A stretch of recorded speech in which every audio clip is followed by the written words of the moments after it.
ए भौजी तीन दिन ना भुखलैया साहब के ना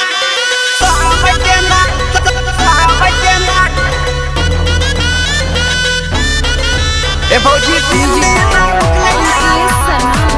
ए भौजी तीन दिन ना भुखलैया ए भौजी तीन दिन ना भुखलैया साहब के ना ए भौजी तीन दिन देवर जिला दिया केरा के हाथा छठी मैया से जोड़े के छैनाता अह के भैया छ गेल कलकत्ता दौरा घाटे ले जाइब धके माथा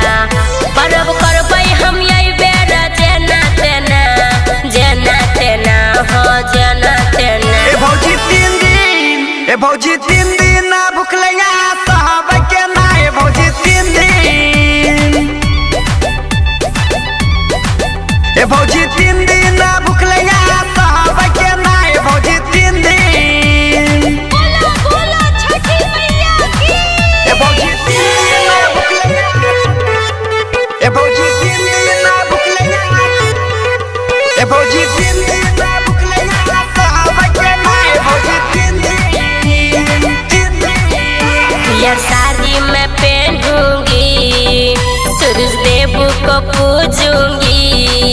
खाली झोली भर देंगे संतानों से पानी मिलता है जैसे किनारों से दीप जलता इन्हीं के इशारों से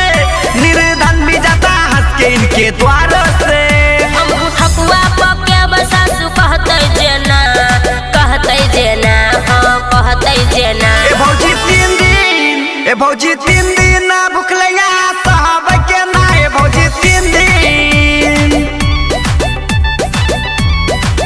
ए भौजी तीन दिन ना भुखलैया साहब के ना ए भौजी तीन दिन बोलो बोलो छठी मैया की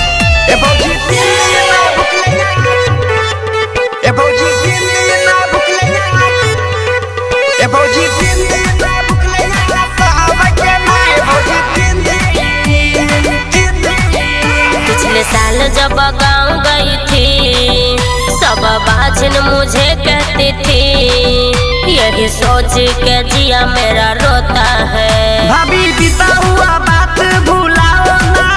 छठी माता के कोसी उठाओ ना हर बाजिन का झोली मैया भरती है छठी मैया देते ललन कहे सुमन सोना दीपेंद्र सोना हाँ सिकंदर सोना ए भौजी तीन दिन ना भुखलैया साहब के ना ए भौजी तीन दिन ए भौजी तीन दिन ना भुखलैया साहब के ना ए भौजी तीन दिन आंचल रिकॉर्डिंग स्टूडियो जाक बाजार महत्तर नेपाल।